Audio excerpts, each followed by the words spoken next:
Hello and welcome. My name is Dr. Deborah Pinels. I serve as a forensic consultant for SMI Advisor.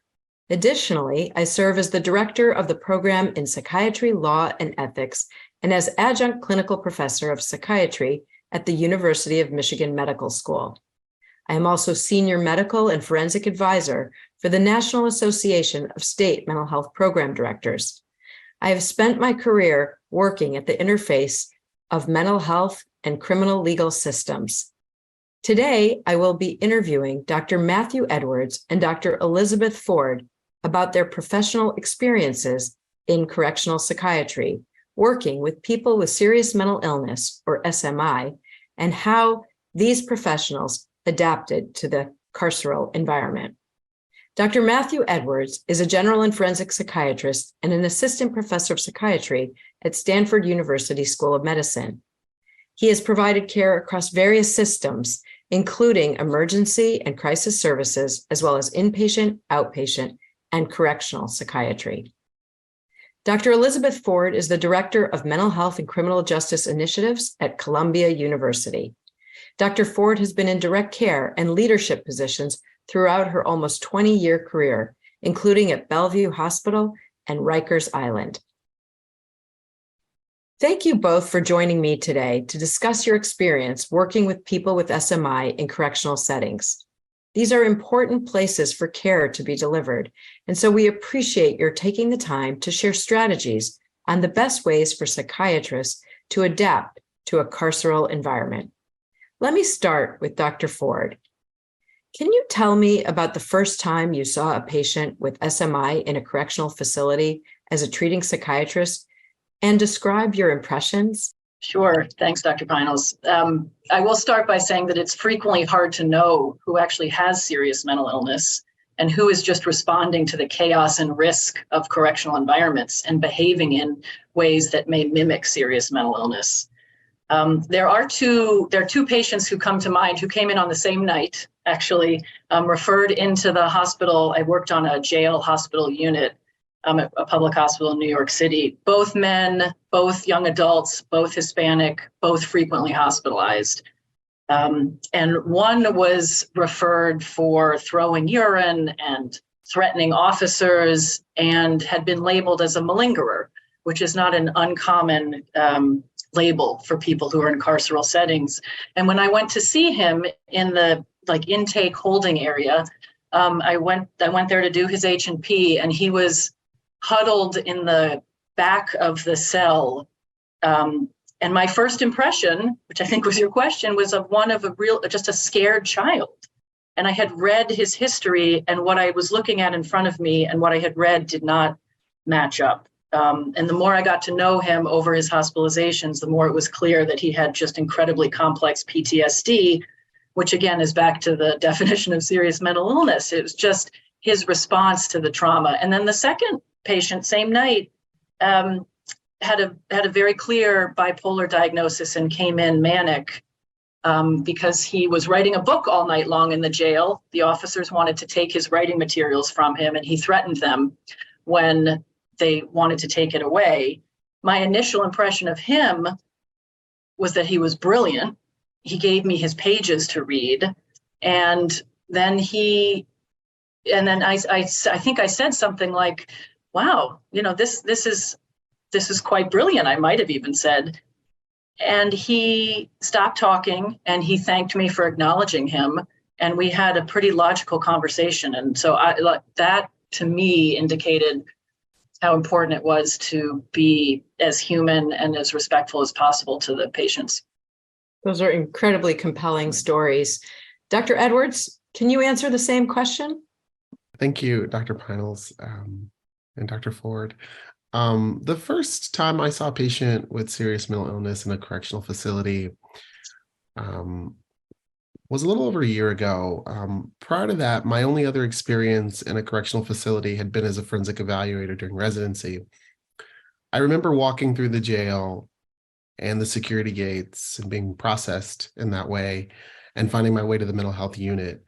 And my first thought upon arriving to the unit was that it did not look like the hospital units I was accustomed to. The floors were cement, the tables were coal and metal, the walls were brick and fading, and I could hear the loud noise, yelling, and the cell doors closing on the adjacent units. And I remember thinking, how am I supposed to treat a patient in these circumstances? Where's the therapeutic environment in this? But it was all that I had. And I was sort of nudged to move the process along, given time restraints.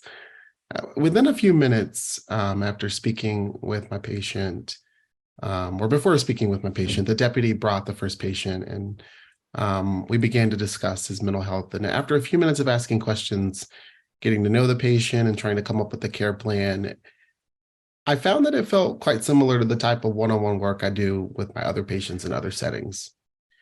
And as I continued to work in the correctional setting that day, more and more of my approach was really trying to look beyond, beneath, behind, or what have you, the jail walls, and using the tools I developed in my practice, whether that's rapport building, agenda setting, or psychoed. Really, I was just trying to meet the patient where he was, to sit and bear witness with them and to treat him. And I think that became the way that I tried to relate to all the patients that I saw in the correctional setting. Another great, compelling example. So let me start with you this time, Dr. Edwards.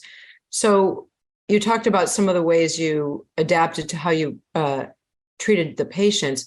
Can you say some strategies for others that might be interested in how you adapted yourself to the environment? I think although the correctional environment is in many ways different from the acute inpatient environment or other environments, it's similar in some ways.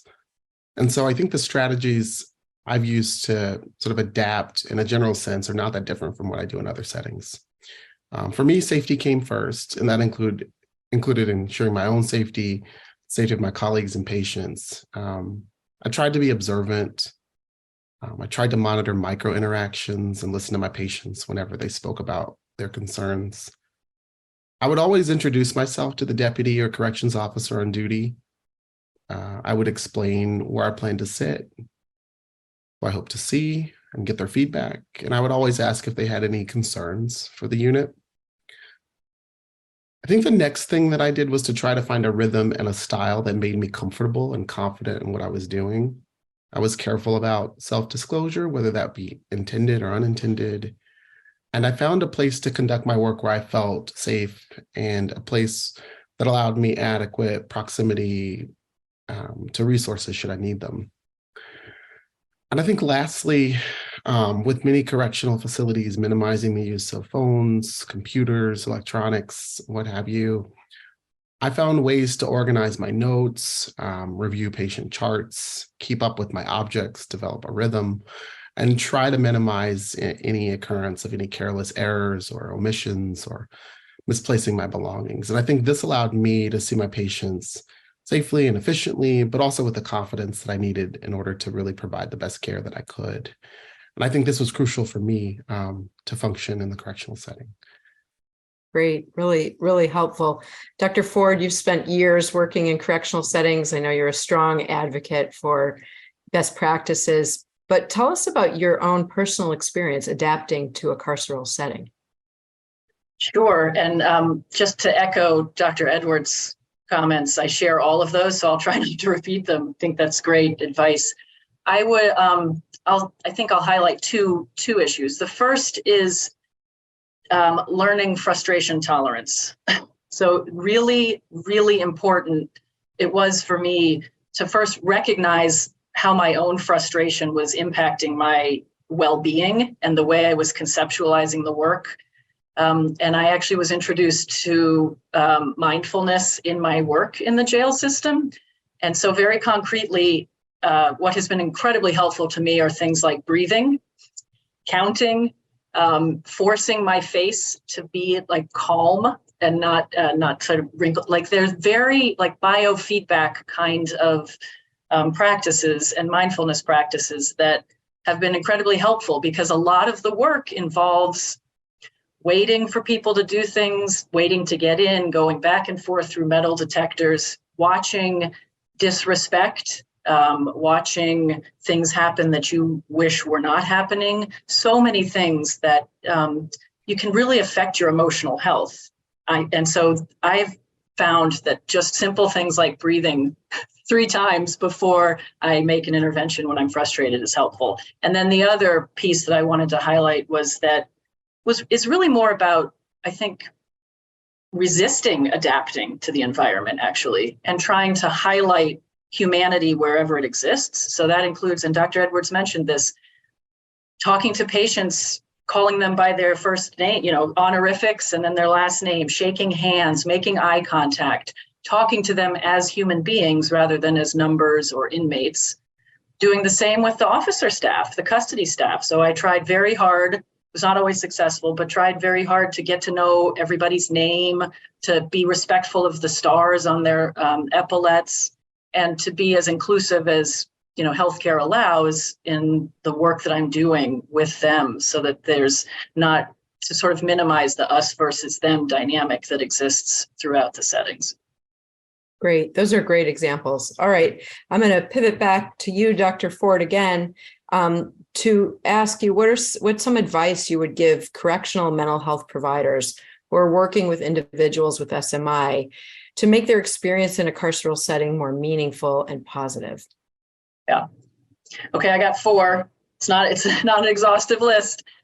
First one, and I don't think in any particular order, but is to connect or maintain an academic affiliation so that it allows you to be involved in teaching or writing or research or some area that engages your intellectual thinking about the work that you're doing. And that also helps when you're teaching something to other people, it helps you really think about what you're doing. I think that can be incredibly helpful and positive. Similarly, to get involved as much as you can, and doctors are certainly often invited to these, to get involved in policy discussions and quality improvement efforts that happen in these settings. And they do happen. And so that it allows you to feel like you have some ability to change a system that can be incredibly frustrating and difficult. I think finding mentors and colleagues who do the same work, incredibly helpful. I'm around, and there are tons of people who are, so happy to talk to anybody or connect people in that regard. And then I think perhaps maybe what's been the most important for me is just philosophically recognizing that the population of patients that you care for in carceral settings are some of the most vulnerable patients who have been subjected to some of the worst social, racial, and developmental trauma in our country, and also the patients that people don't want to take care of. And so that's a huge responsibility, and I also think a huge honor. And that can be, I think, really helpful in terms of maintaining passion and commitment to the work. Wonderful, wonderful. Dr. Edwards, what's some advice that you would give others? Thanks, and I'll try not to repeat some of the things that Dr. Ford said, but I echo them all. Some advice I would give correctional mental health clinicians is, one, I think, get to know your colleagues in the jail setting as you would, or carceral or correctional setting as you would in any other setting. You'll encounter staff who are reserved, who might be resistant to being too open, but it's important that you introduce yourself, state your name, as Dr. Ford mentioned, learn their honorifics, address them by their titles, learn their names, and know when, where, and how to enlist their help or support if you need it, and offer yourself to be available to them as well. Recognizing that the care of these patients it's a joint effort, it's a team effort.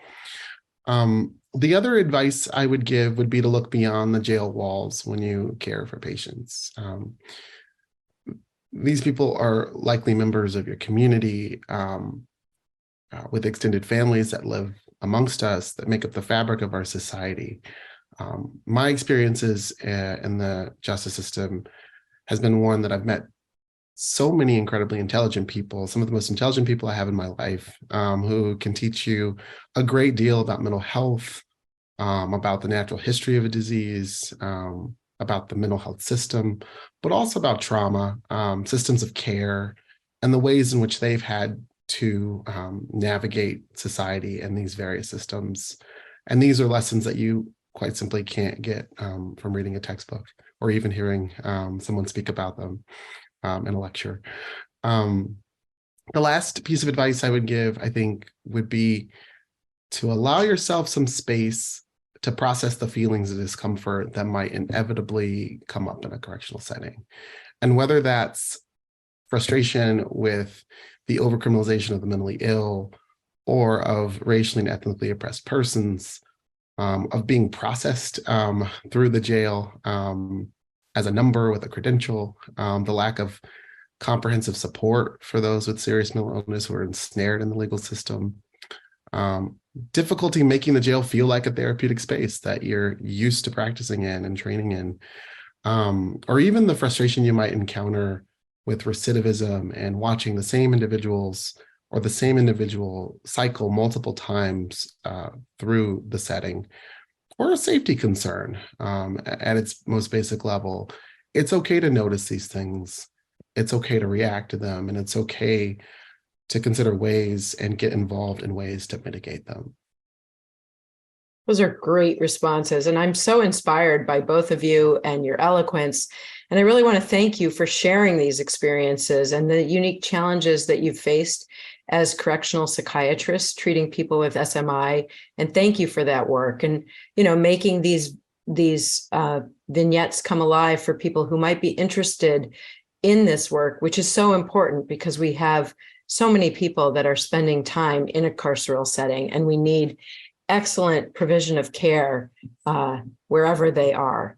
So the tactics that I heard you share is really, one of the key ones is to not forget humanity and to realize that the people that you're treating, the patients, are the fabric of the community and have family members that are the fabric of the community. And but for the walls would be in the community, and the community is part of the work that you're doing. So really not forgetting that piece of humanity, thinking about the trauma that they may have experienced and the trauma that you may experience in these settings, and finding intentional ways to deal with it and to really turn it around with the strategies that you outlined to make the work of a correctional psychiatrist rewarding and compelling and desirable.